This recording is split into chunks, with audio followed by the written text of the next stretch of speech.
Hello, and welcome to another Wolfram R&D live stream. My name's Ian Ford. I'm a research staff member at Wolfram Research, and today I am excited to be talking about tree representation for XML, JSON, and symbolic expressions. Brief outline of the talk. By the end of this talk, you will know how to represent all kinds of different trees using the Wolfram trees functionality, and also how to construct trees of a variety of different structures. Next, I'll talk about different visualization options and functionality that's available. Then I'll get into some of the basic properties and measurements that are available for trees, and finally with computations that can be performed on trees. So first, some terminology. Trees are fundamental data structures in mathematics and science that are used to represent hierarchies and nested structures. So let's look at some examples of that. Here's an example of a couple sentences of text, and we see the overall sentence structure. Here's the first sentence, the second sentence, then each sentence is composed of nested text elements that are tagged with their part of speech. So you can see verb phrase, noun phrase, and punctuation are all nested within this sentence. And similarly, this sentence has a noun phrase, a verb phrase, and punctuation. So that's one example of trees, is structured grammatical text.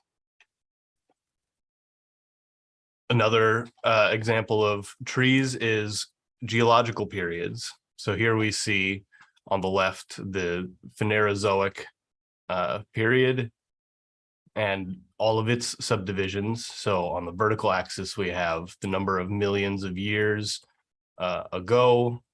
So the height of the rectangles is the number of millions of years that those periods lasted. And then as you go horizontally, you can see the different subdivisions of all of the different periods.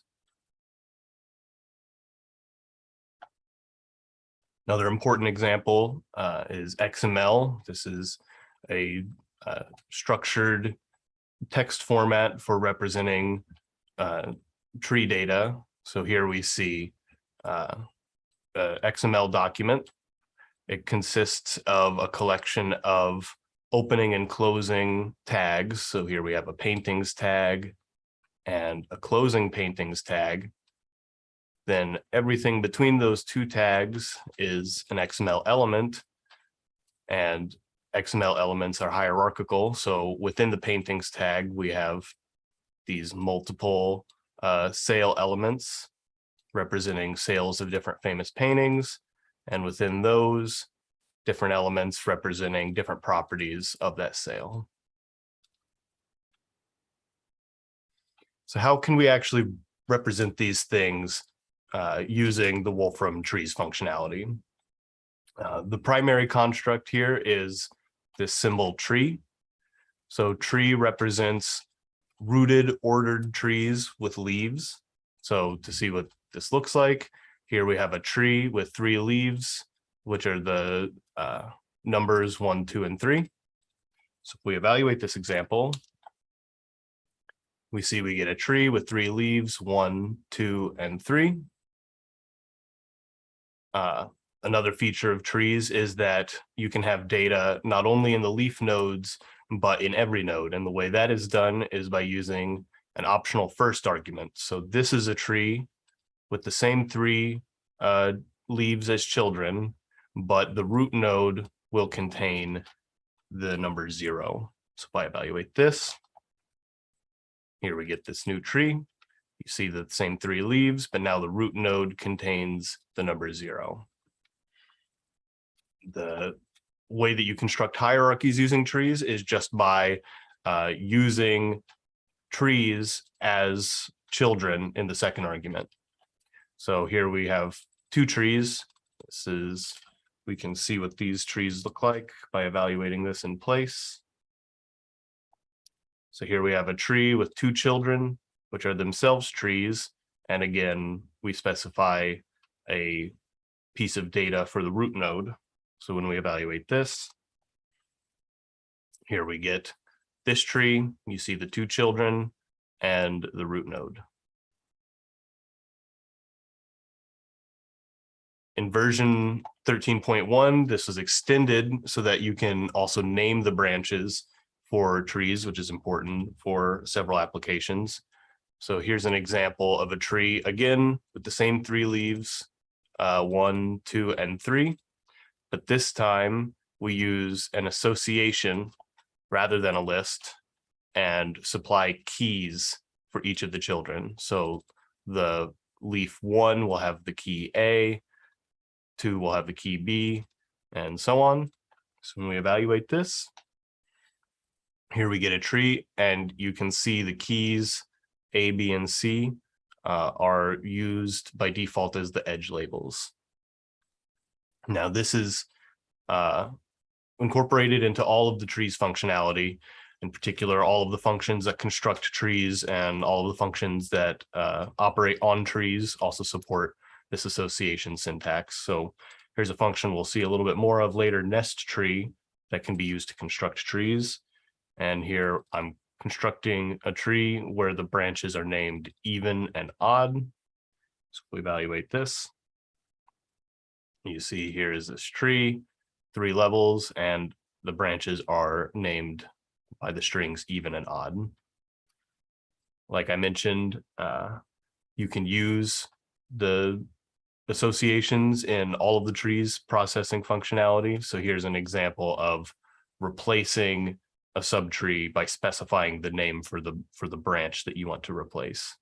So if I evaluate this tree in place, you see we've got a tree with keys A and B, and we want to replace the second one, the one with key B, with a new value. So when we do this, we'll get a tree where 2 has been replaced by the symbol XX, and there we see it. B now has a new subtree specified by tree replace part. So that's how to represent trees in general. Let's look at some concrete examples of different kinds of representations that can be done. Probably the most important is Wolfram language expressions. So of course, everything in the Wolfram language is represented as an expression. Here we can see an example. This is a computation today plus 1 day that somehow symbolically represents tomorrow. We evaluate that. We get this date object for tomorrow, right? So let's look at what's going on underneath this. So this expression, this date object, since it's an expression, has the form some expression x per 0 called the head, and then 0 or more expressions, x per 1, x per 2, and so on, that are called the arguments. So if we use the function full form, we can see what any expression's full form looks like. So let's take the full form of this date object. And here we see this nested expression structure. The head is the symbol date object. The first argument is a list encoding the day, and the second argument is a string for the granularity. Now, this is a nested structure, so we can convert it into a Wolfram language tree, and the way we do that is by using the function expression tree. So if we take expression tree of this date object and specify that the structure that we want is the heads of the expression, we evaluate this, and here we get this tree. So just like the head was a symbol date object, here we have a tree where the root node is the symbol date object, has 2 children, the first children corresponding to the list, and the second child is this leaf corresponding to the granularity. I said that today plus 1 day is also a symbolic expression. It happens to be a symbolic expression that evaluates to another expression, but we can also look at what the full form of the original expression is without evaluation. So here I'm taking the full form of today plus 1 day and wrapping it with unevaluated to prevent premature evaluation. Evaluate this, and we see the expression has head plus 2 arguments, the symbol today, and a quantity of 1 days. So just like we could do full form, we can also do expression tree. Now, rather than specifying heads, I'm going to say held heads so that things like the symbol today don't evaluate, and we can see what this tree looks like. And very similar here, the head was plus, so the root node of the tree is symbol plus and has 2 children, today, and a quantity of 1 days. So that's a nice thing, that you can construct trees out of Wolfram language expressions, and you can do so both with and without evaluation. However, that's not the only way to construct a tree from an expression. So here you could see that kind of the first way of constructing a tree was to take the head of the expression and use that as the data, then use the arguments as the children. Another way is to treat the head and the arguments of the expression equally in some sense. So here the head, x per 0, will be the first child rather than the data, and then the arguments will be the remaining children.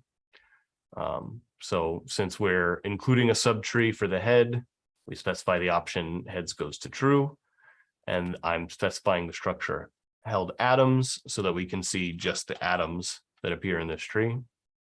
Evaluate this, and there we see a very similar looking tree, except now we have just the leaves are labeled, and they include all of the symbols in the entire expression, including the heads.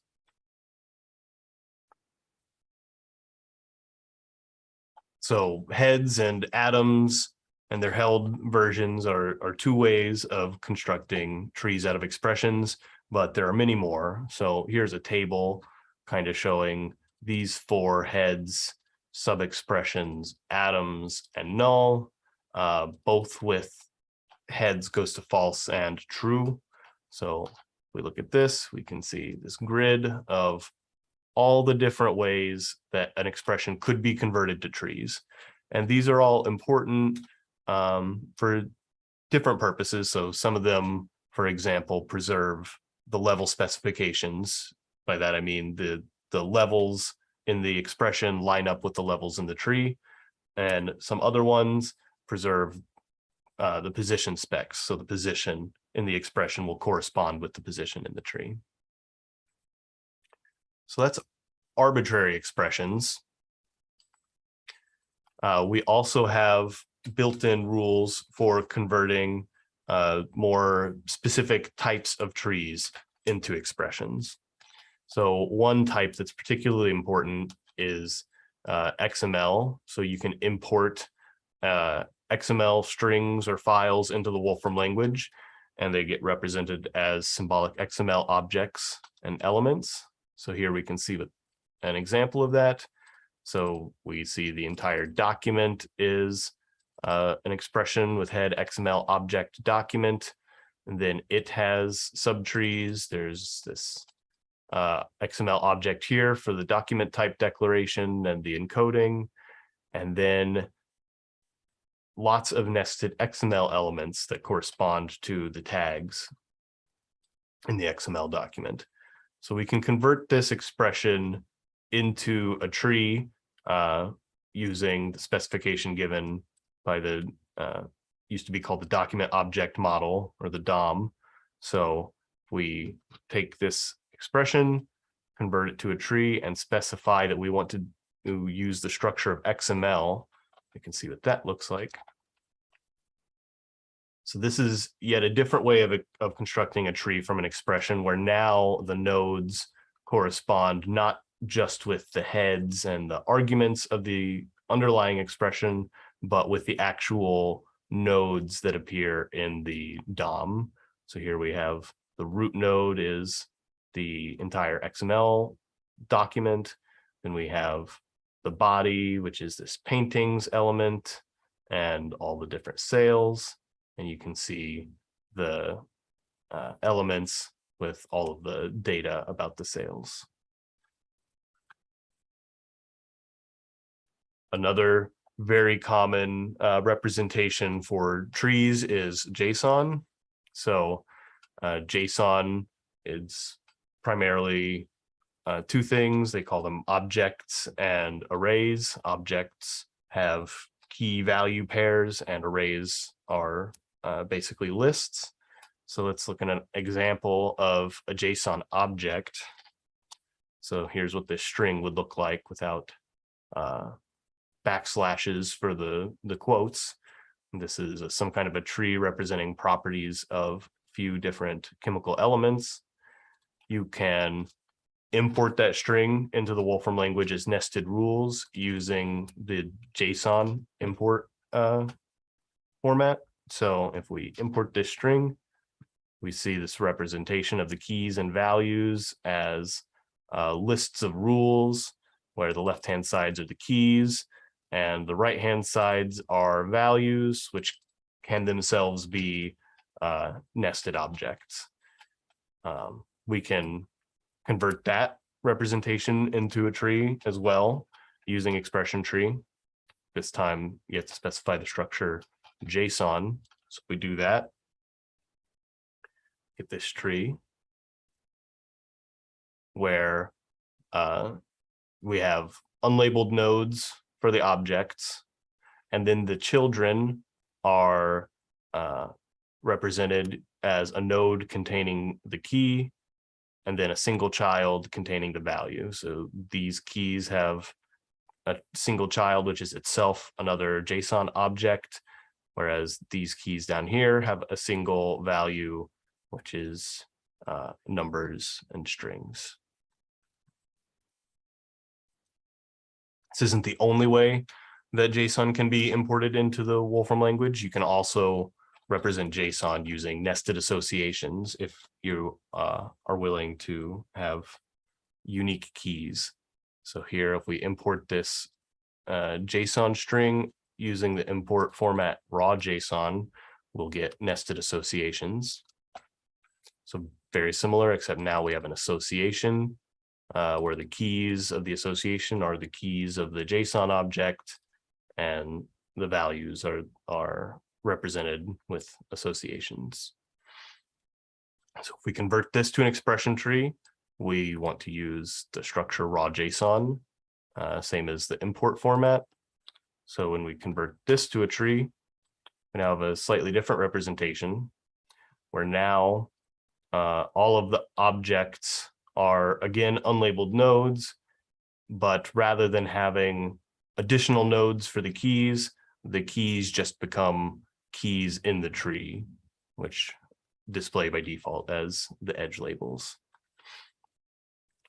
Just want to point out for JSON that both JSON and raw JSON support arbitrary JSON expressions, which can be a mixture of objects and arrays.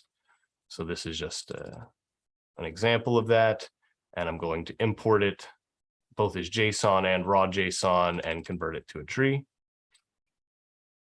See what that looks like. So there we can see objects are these things that have a key and a value, and the two different ways of representing that. And then arrays are just ordinary lists. So this is an array, and arrays are represented the same for both JSON and raw JSON.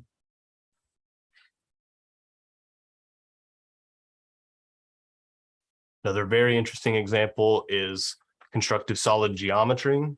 So it's called a CSG region, can be constructed using nested combinations of operations like union, intersection, and difference, where the leaves are given by solid regions. So here we have a CSG region that's the difference of two regions. The first is itself the intersection of a ball and a cube, and the second is this cylinder.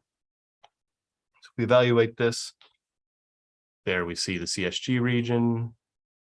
You can kind of see that it's the intersection of a ball and a cube within a cylinder differenced out through the middle. We can convert any CSG region into a tree using the function CSG region tree. So if we just then take this CSG region and do CSG region tree to it, we get the constituent tree where the leaves are these solid regions and the inner nodes are these operations of intersection and difference.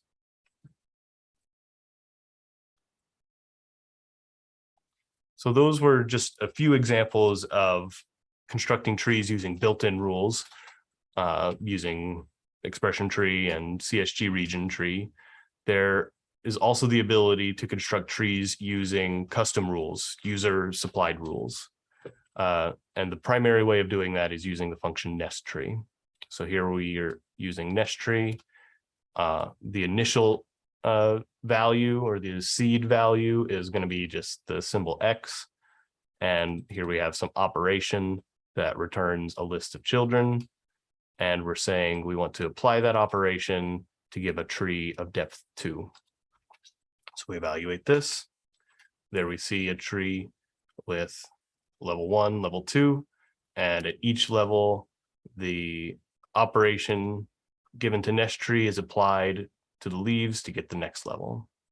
So this can be used to construct completely arbitrary tree structures from any initial expression using any functions you want to compute the children and the data.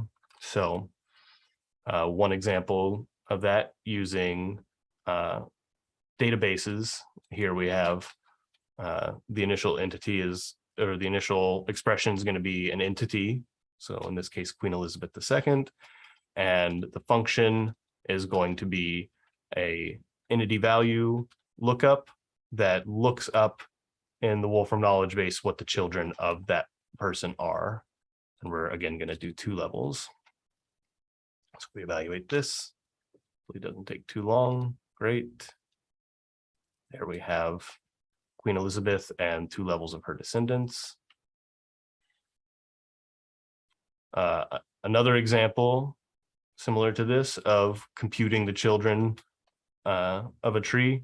You can also specify a optional argument to give the data for the nodes.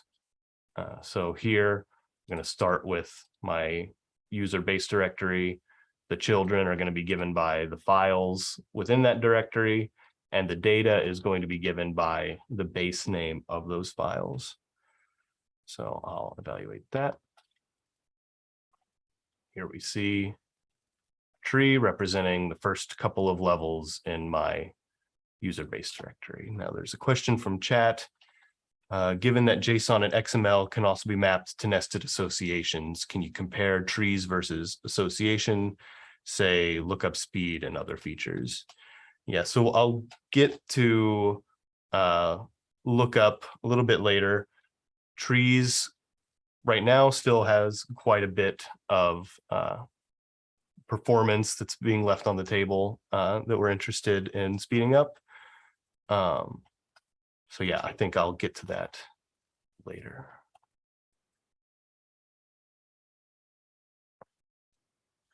For visualization now, we've added in version 13.0 options to control some of the aspects of the labeling and styling for trees.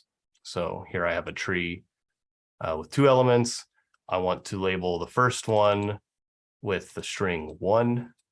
And here tree element style is specifying that I want the second child to be a light red color. So evaluate this. We get a tree where the first child has this label specified and the second child has that style specified. Now in version 13.1, we added detailed control for every aspect of labeling and styling for both nodes and edges. So here's an example that kind of showcases all of that together. We're going to look at all of the possible values that can be used for the node shapes. These are the same as the settings that are supported by vertex shape option for graphs. So we say tree element shape function, and we're going to use each shape for a different node. There's also new options that can compute styles and labels from the data. So for example, parent edge style function, I'm saying for all nodes, I want to compute the style by taking a hue computed from the data. So this is the data divided by 100, convert it to a hue. Similar for, and that was for the parent edge styles. So that'll be for the edges. For nodes, there's tree element style function.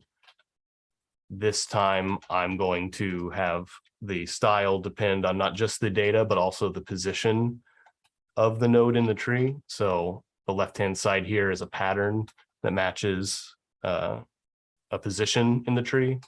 So the node style is going to be computed by taking the data and dividing by basically the length of the position, which gives, as you go down into deeper levels of the tree, the length of the positions get longer.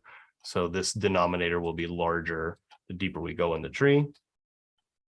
And finally, an example of generating labels using tree element label function. I'm just going to use Roman numerals for all the labels. So putting this all together, let's see what that looks like.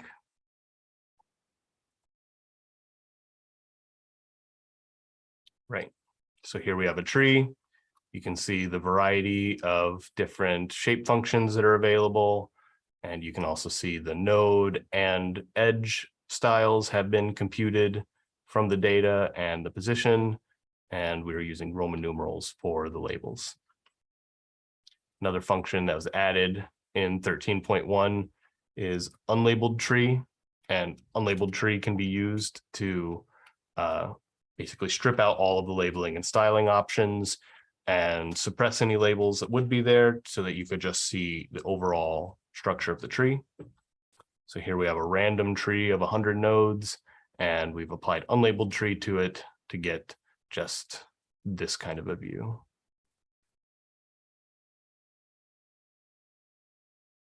Version 13.1 also added options for specifying tree layouts. So one simple thing you can do with it is to just specify an orientation for the root vertex. So in this example, I'm using the function random tree again, and specifying tree layout goes to right. So now rather than the root node being at the top of the tree, the tree is going to be rotated so that the root node is on the right. So we evaluate this. There we see this tree, the root node is on the right and the branches move to the left. Tree layout also supports named embeddings again, and these are some of the same embeddings that are used by the option graph layout for graphs. So if we specify tree layout goes to radial embedding, there we get a tree with the root node, and the children are now laid out radially. Similar to how in graph you can specify graph layout or specify the vertex coordinates manually. In trees, you could specify coordinates using the option tree element coordinates. So here I have a tree. The root node contains the number 0, and it has 2 children, which are the numbers 1 and 2. And we want the root node to be at the origin, the first child to be on the y-axis, and the second child to be on the x-axis. So we evaluate this. There we've got a tree with the specified coordinates for the nodes.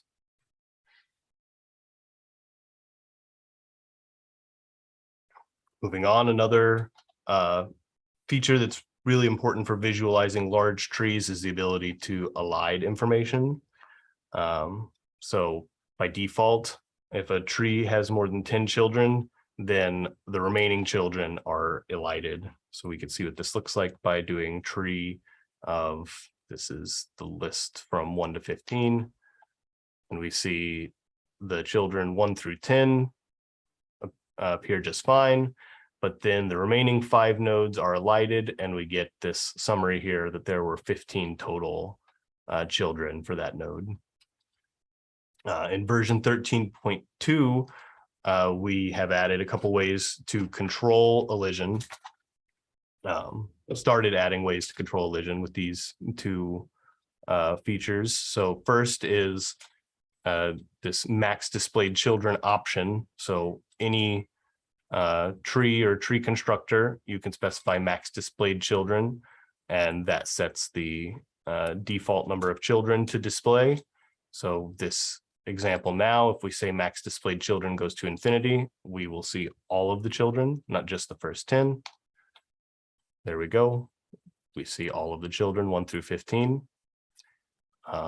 Now, if you want to globally set this to perhaps a smaller limit, you can set the global variable $max displayed children. So here I'm going to set the variable $max displayed children to 2 and generate a random tree with 1,000 nodes. Now, it'll only take a moment to generate a tree with 1,000 nodes, but by default, the visualization would not be very good because 1,000 nodes is a lot to cram into a small display. But with max displayed children goes to 2, that means that at every node, this tree will only display 2 children. So we should get this tree with 1,000 nodes, but we only have to see some of them in the visualization. So that can be very useful for working with large trees. Also, it's important if you set $max displayed children, remember to unset it if you don't want it to affect further things. So there I've unset $max displayed children. So that's kind of an overview of the different labeling and styling and elision options that are available. We also are interested in different kinds of visualization. So here's a different visualization from the automatic visualization as a graph that we've been seeing. So if I take this random tree, evaluate that in place, and we can see by default it formats as a tree graph. But if we do tree outline of that, we get a very different view where now the subtrees appear with openers. So here's the root node contains 6, and then there's openers we can click. So here's the first 4 children, and then we can continue clicking. We can multi-click and expand different subtrees, close subtrees again, etc. This is a another very useful way of displaying large trees when you don't want to see everything all at once. So here's the XML tree example from earlier. Let me reevaluate that. So there's that XML tree. Now to display that as an outline, I'm going to use tree outline, and here I'm specifying an initial position to be opened. So I do that, and there we see an XML, an outline of the XML tree with openers. And again, these openers can be closed and opened independently. So that's very nice. The way this works is that tree outline supports the labeling and styling options of the tree that you give it. So here I have a tree. It has edge labels and edge label styles specified. So when we do tree outline of it, we will get an outline where those labels and label styles have been respected. Evaluate that. And there we see the openers are labeled with the strings 1, 2, and 3, and the styles are given red, green, and blue. Another question, what does tree position of tree blank do? I will also get to that in a later slide.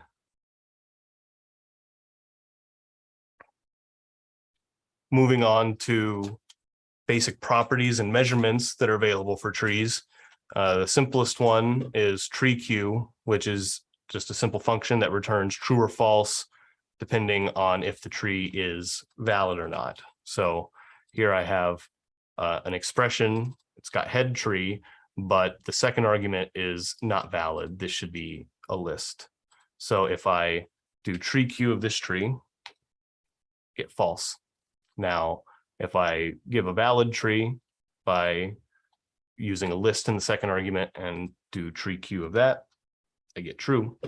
You can also see that it's a valid tree because if I evaluate this tree, it just stays tree of 1, 2 because it's invalid. If I evaluate this expression, it formats as a tree, right? Some other properties you can get from a tree.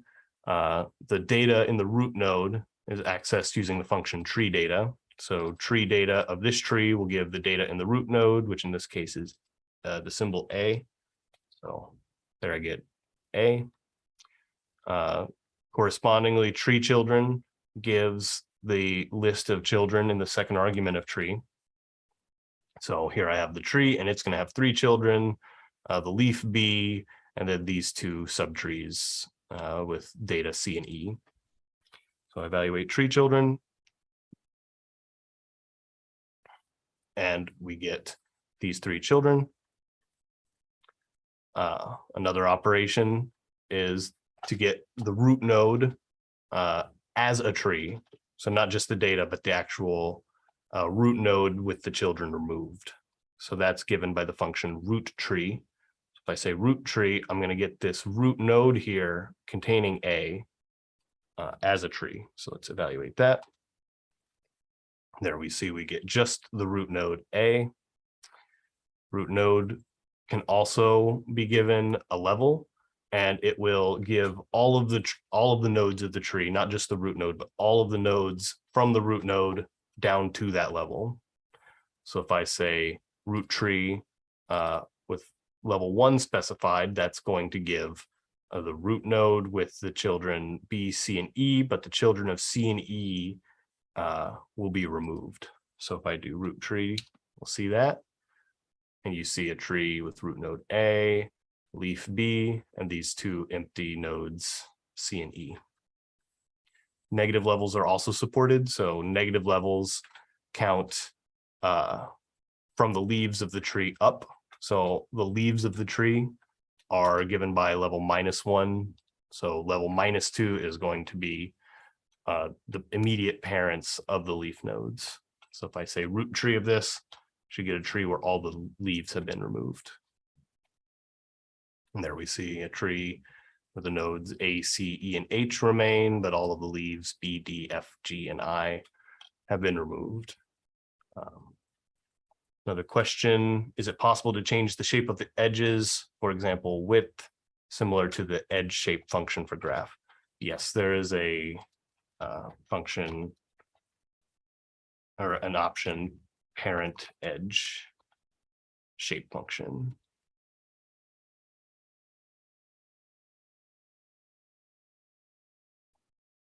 And I will not try to demonstrate that here, but it works pretty much the same way that the edge shape function for graph works.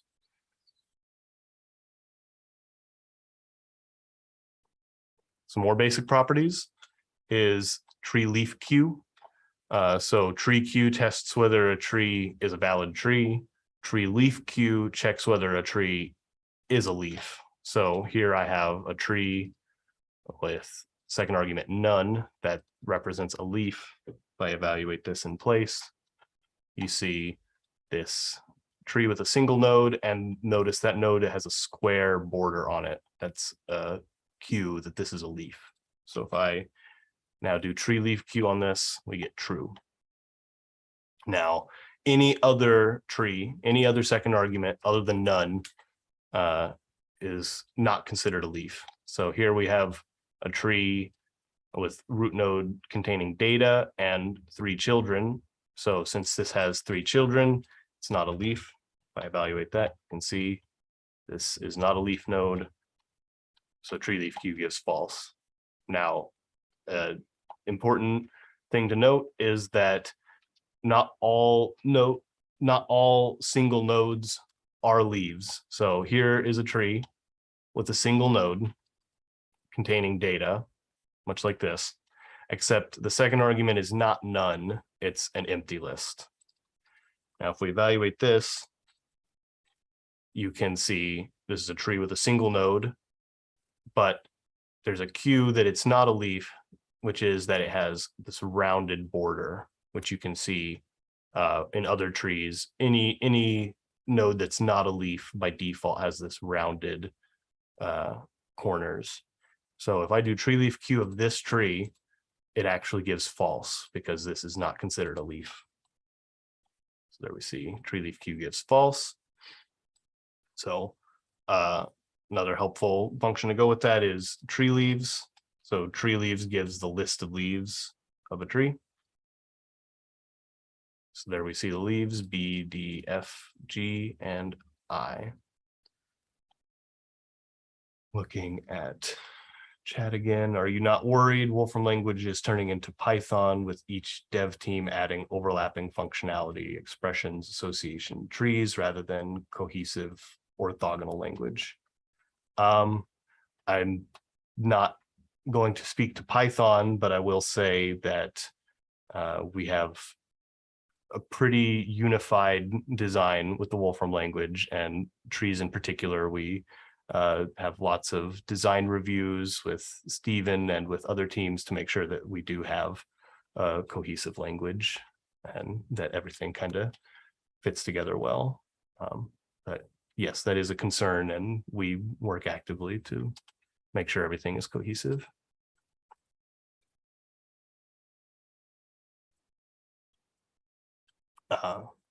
Moving on to measurements in trees. Here's a few. There's tree size, which gives the number of nodes in a tree. So here I have a tree.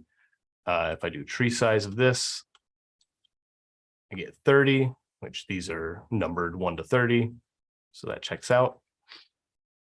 Another similar way of counting kind of the size of a tree is to count not all the nodes, but just the leaf nodes. So if we do tree leaf count, that will give the number of leaves, which in this case is 14. Some other measurements are the depth. So if we say tree depth, that will give the maximum level of the tree. So we see the root node is at level 0, then level 1, level 2, 3, 4, 5, 6, and 7. So tree depth of this should give 7. There we get 7. The other thing tree depth can do is to look for a pattern in the tree. So see, there's this node here, 6. If I want to compute what level does that node appear on, you can give a second argument, which is a pattern. Here I'm just giving the literal number 6. So the number 6 appears on level 1, 2, 3, 4, 5. So tree depth should give 5. And there we see 5. Question from chat. Parent edge shape function is an odd name. I guess edge shape function could not be reused because its signature / arity is different. That's correct. So graphs, of course, so graphs can model trees, and there's lots of functions in the Wolfram language that give tree graphs. They do model things differently. So with graph, you have, let's look at an example. If I say tree graph, 1 goes to 2, 1 goes to 3. Right, so this is a tree graph. You know it's a graph because when you click it, it's got a purple border on it, right? So graphs are modeled using vertices and edges. So if I say vertex list, of that. I get the vertices 1, 2, and 3. Let's say edge list. I get these edges. Now, one consequence of this is that everything is based on the vertex names that are given. So if I wanted to have this child have another node coming from it with label 1, let's see what that would do. So if I say 3 goes to 1, this might actually just not work. Doesn't work. Let's just do graph. Right. So in graph, the vertex names are unique. So here I've got a graph with an edge from 1 to 2 and an edge from 1 to 3. So then this edge from 3 to 1, this one is the same as this one. So you end up with a self loop, right? Whereas tree has a different way of modeling things as nested objects. So tree of 1, 2, 3. We look at that internally. There aren't vertices, there aren't edges, there's just nested tree objects. So that's one reason why the visualization options for tree are different, is because of the need to support these nested structures. The other thing is trees, the primary thing that they have is data in the nodes. And importantly, the data, unlike a vertex name, does not need to be unique. So if I want for this node 3 to have a child with data 1, you can do that with tree. Evaluate this. There you get a tree where 3 has a child 1, and there are no self loops because these nodes are structurally different nodes in the tree that just happen to have the same data. So that means that options like vertex style that take a vertex name needed to be adapted to work for trees, to work with, instead of vertex names, to work with data. And that's why like vertex style becomes tree element style. And for example, edge shape function becomes parent edge shape function. So yeah, it's kind of a tricky distinction there, but it is important.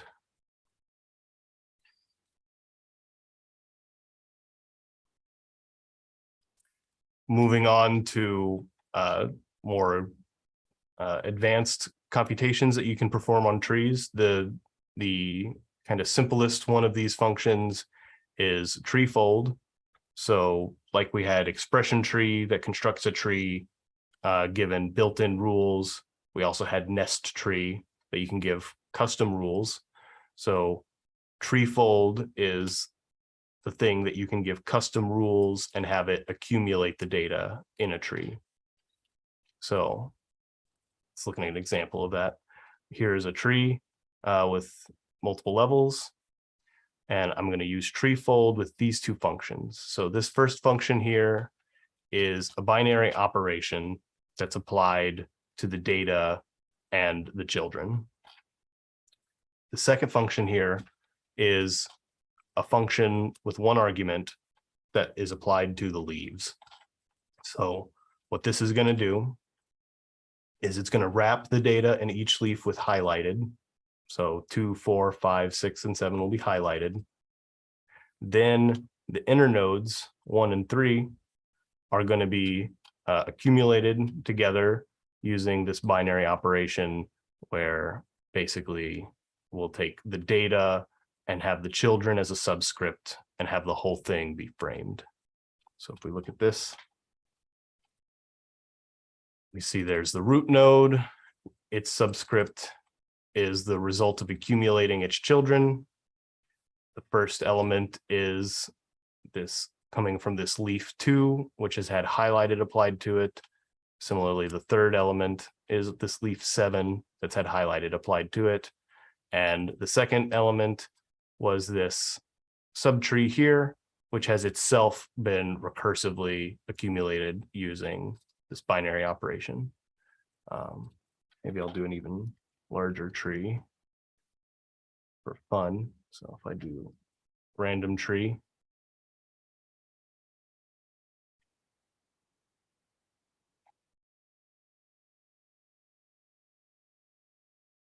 and fold that tree with the same operators, there we get a little bit more complicated example.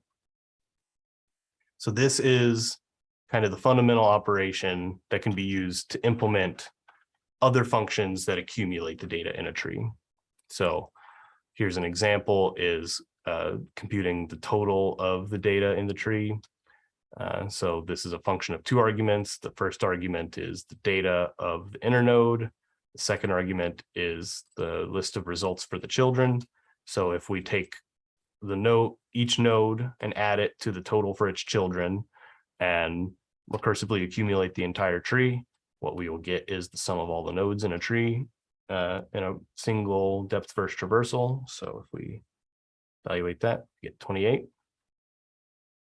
Here's a more non-trivial example that further uses the tree structure. So here I've got a family tree.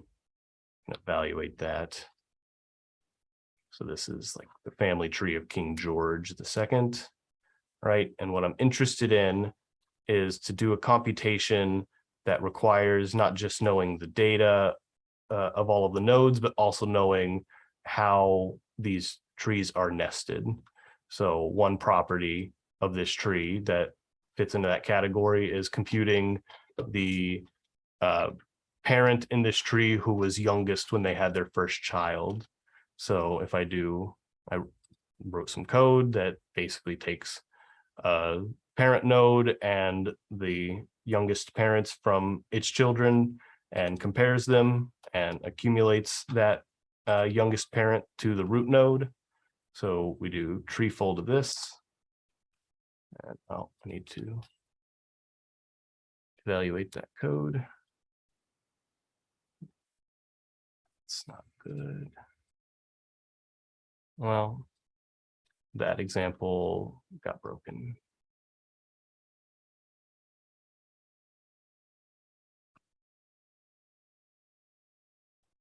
Some more operations available for trees.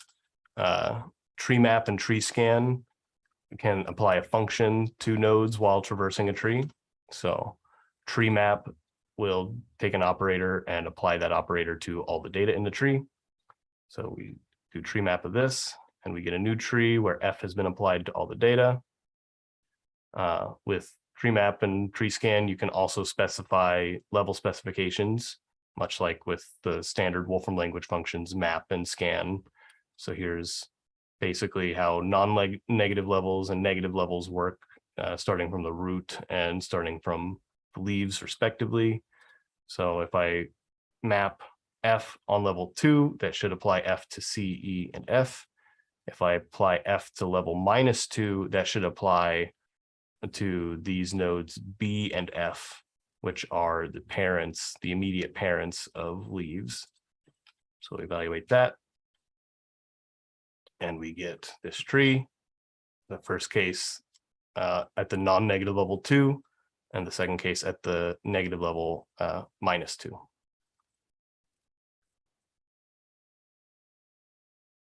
Some application of tree map, say, if you use the function clustering tree on some random data. So this gives a tree graph with vertex annotations. So if we want to convert this into a tree, we use the function graph tree. So graph tree takes a tree graph and gives a tree object. So there we have the tree object. But now we see one of the differences between graphs and trees is that in graph, each vertex has a unique vertex name. And by default, graph tree gives a tree that uses the vertex names as the data. Now, what I want to do is to take this tree and get this tree. So I want to remove the data for the inner nodes. I don't need these vertex names, right? And also for each leaf here, I want to look up what its label was or what its label should be based on the data. So we could use tree map for this. So if I do tree map applied to this tree, I'm going to look up the annotation that's used in this for the labels is called leaf labels. And for nodes that don't have a label, I want to use the default value none. I'll evaluate this. This will traverse the tree and look up for each node its leaf label, or if there is no leaf label, use none or null. So there we see using tree map to convert the output of graph tree into something that has the same data as this graph has labels. Tree scan, worth mentioning, is a variant of tree map that does not return any result. It just applies the operation. So this is useful when you have side effects. Say if you wanted to walk through this tree and print out the data that you find, you could do tree scan of echo. So we do this, and there we've echoed out the nodes or the data of the nodes of the tree in a depth first order. That brings me to tree traversal order. So this is a way in functions that take level specs to specify what order to actually visit the nodes. So by default, the nodes are visited in a bottom-up depth first order. So here I'm going to start with n equal 1 and just number the nodes of this unlabeled tree, incrementing in each time. So if I do this, I get this tree where the nodes have been numbered starting at 1, and then in a depth first order going 1, 2, 3, 4, 5, 6, and 7. Now in version 13, we added the option tree traversal order to actually specify this. So there's these 3 base orders: depth first, breadth first, and leaves first. So here's an example of breadth first. We do a breadth first traversal. We see the nodes are now labeled 1 to 7, going down the non-negative levels. So we start with 1 and then go 2, 3, next level 4, 5, 6, next level 7. The other nice thing about tree traversal order is that for each base order, you can control whether the traversal goes from top down or bottom up, and similarly, whether it goes from left to right or right to left. Here's an example of that. This is a leaves first traversal that's been modified to go from the top down and from the right to the left. So if we do this, and we start with the root node, that's the furthest node from the leaves. The next furthest node from the leaves is 2. Then the next furthest are the nodes 3 and 4, right, going from right to left. And then finally the leaves going right to left are 5, 6, and 7. In all, this gives 12 possible traversal orders. So this is a table of all the traversal orders for this tree. I'm using the numbers from 1 to 7 for the order that they're visited, but also the same 7 colors for the numbers. So here we can see all the different ways, all the different orders that are available to traverse a tree.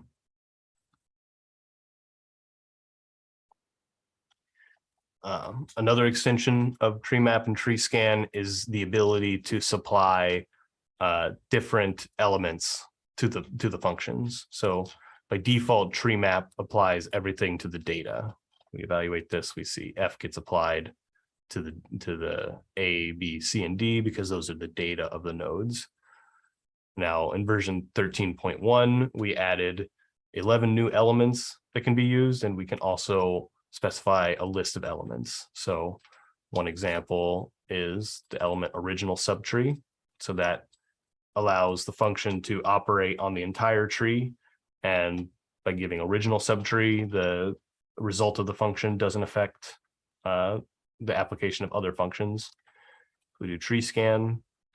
We see the function F has been applied now to B, C, D, and A, but not just to the data, but to the entire subtree at those nodes.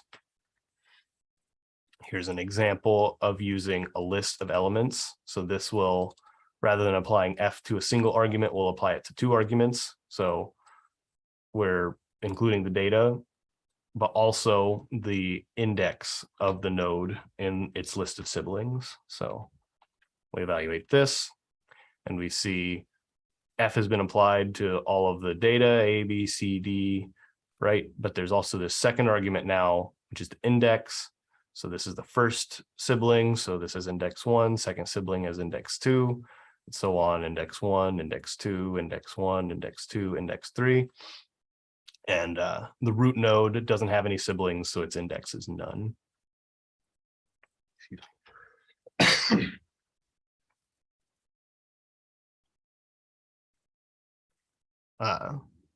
We also have the ability to do pattern matching on the data in a tree. So this is the function tree cases. That is the primary function for extracting subtrees that match, whose data matches a certain pattern. So tree cases of this comma blank question prime q is going to select all of the subtrees whose data is prime. So if we evaluate this, we get these trees, and you can see the data in the root node of each one: 11, 5, 7, 2, 17, 3, 19, and 13 are all of the prime number data in the tree. Just like we have cases, count, and position in the Wolfram language, we also have tree cases, tree count, and tree position. So here's tree count with the same pattern. So this will give the number of nodes that have a prime number as the data, which is just the length of this list, which is 8. So tree count directly computes the length without needing to actually compute the list. Tree position was asked about earlier.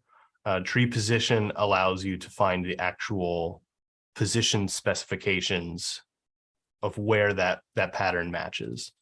So if I do tree position of this tree, this gives this list of positions. So for example, here, position 1, 1, 1, 3, that corresponds to, so position 1 is this 17 node, position 1 of that is this 20 node, position 1 of that is this 15 node, position 3 of that is this 5 node. So all of these positions here, 1, 1, 1, 1, these are all of the positions where this pattern appears in the tree. So there's a question in chat earlier, what does tree position do when the second argument is blank? So let me show that. So tree position of a tree comma blank. This simply gives the list of all of the positions in the tree.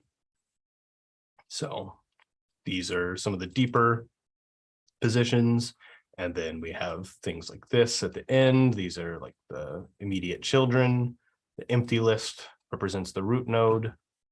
So this, all of these functions can also take a traversal order option. So if you wanted to list these positions in a different traversal order, you could do that using tree traversal order. So if I say tree traversal order goes to, say, leaves first, there I have the positions of the leaves at the beginning, and then ultimately the root node at the end.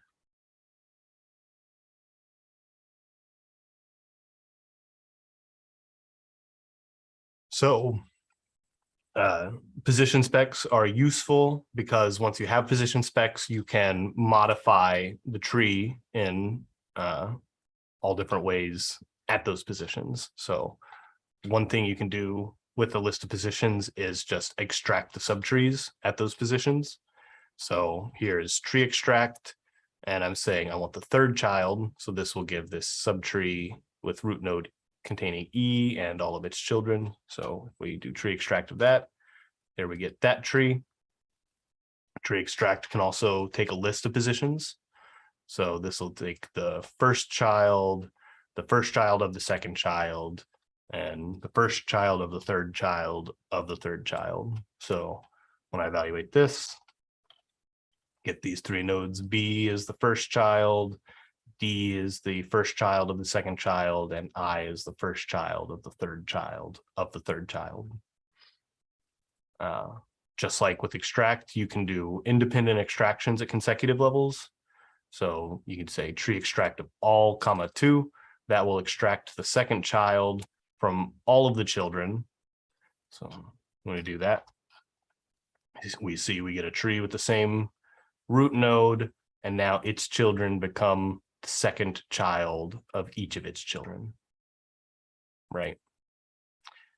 So this can be used with any tree. In particular, here's an example using XML. So here's that same XML tree, and I'm going to extract 2 is where the body begins. So I want the third element of all of the sales. And so when we do that, there we've extracted all of those subtrees from the XML tree. So you can not only extract the data at those positions, but you can also modify the tree at those positions. So these are the 4 functions for modifying trees at a given position. The first is tree map at. So tree map at is like tree map, except rather than traversing the entire tree, you give the specific positions that you want to apply the function at. So here's those same 3 positions, and we're going to apply the function f at those 3 positions. And we see f has been applied to B, D, and I. We also can modify the tree structure. So we can insert new subtrees. So here I'm going to insert this red leaf as the new second child. So that'll be between f of B and C. When I evaluate that, you see this subtree has been inserted into the tree at the given position. We can entirely replace a subtree at a given position with tree replace part. So this will replace the third child with this blue leaf, Y. So this will replace C and all of its descendants with this leaf. So we do that. There we get this new tree where the third child has been replaced. And finally, tree delete deletes subtrees at the specified positions. So here's the subtree at the 4th position, and all of its children will be deleted. So we do tree delete, and there we go. We've modified that tree.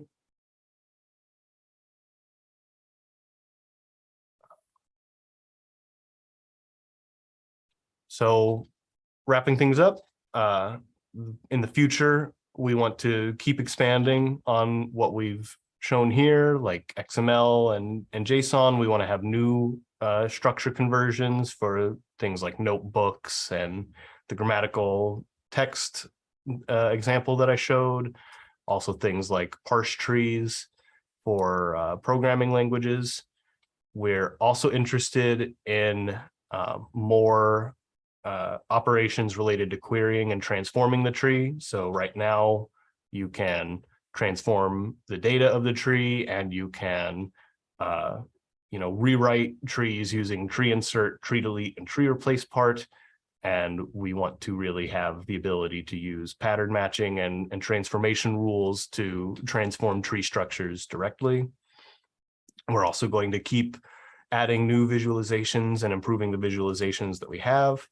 And also the end goal of all of this is for trees to be very fast and to be integrated with the Wolfram compiler. So in summary, I've shown how you can represent hierarchical data as trees. I've shown how you can use the Wolfram language trees functionality to construct trees, to visualize trees, and to do all kinds of measurements and computations on trees. So thank you very much. It's been a pleasure to give this talk for the R&D live stream series, and I'll see if there's any further questions in chat.